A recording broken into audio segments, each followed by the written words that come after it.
பணம் யாரெல்லாம் சுருட்டினார்களோ அவர்கள் நிச்சயமாக பதில் சொல்லி ஆக வேண்டும். ஈடிட்ட கேளுங்கப்பா. அதிமுக பாஜக வந்து கூட்டணி இல்ல, அது இபிஎஸ்க்கு அமித்ஷாவுக்கு போடப்பட்ட ஒரு ஒப்பந்தம். கீழே இருக்கக்கூடிய தொண்டர்கள் இந்த கூட்டணியை ஏத்துக்கலன்னு சொல்லி திரு ஆர்.எஸ். பாரதி ஒரு விமர்சனம் வச்சிருக்காரு. ஆர்.எஸ். பாரதிட்ட நான் ஒண்ணு கேட்கிறேன், காங்கிரஸ்ல உங்ககிட்ட இருக்க கூட்டணி என்ன கூட்டணி? ஒப்பந்தமா?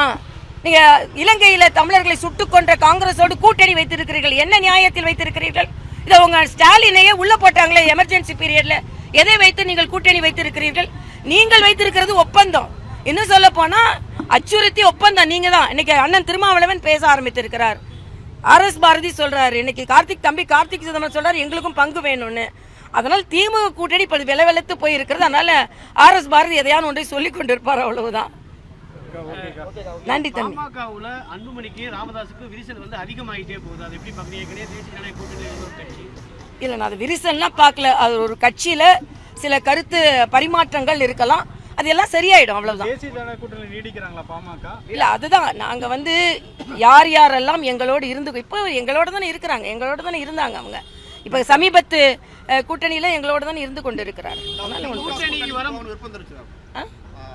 ராமதாஸ் வந்து திமுக கூட்டணிக்கு போகணும் அப்படின்னு சரி, பெரியவர் ராமதாஸ் போய் கேட்கிற கேள்வி எல்லாம் என்கிட்ட கேட்டா எப்படிப்பா? அதனால அவங்க கிட்ட கேள்வி கேளுங்க, அவ்வளவு. இன்னொரு கட்சியை பத்தி நான் என்ன சொல்ல முடியும்? கூட்டணி சமயத்துல என்னை அழைக்காது வருத்தம் இருக்கு திரு முன்னாள் முதலமைச்சர் திரு ஓபிஎஸ் வந்து விமர்சனம் பண்ணிருக்காரு. இல்ல, அதான் சொல்றேன், அவங்களோட கருத்து அவங்ககிட்ட கேளுங்க. நாங்க இப்ப தேசிய ஜனநாயக கூட்டணியில, தேசிய ஜனநாயக கூட்டணி இணைப்பாக இருக்கிறது. தேசிய ஜனநாயக கூட்டணி வெற்றி பெறும்.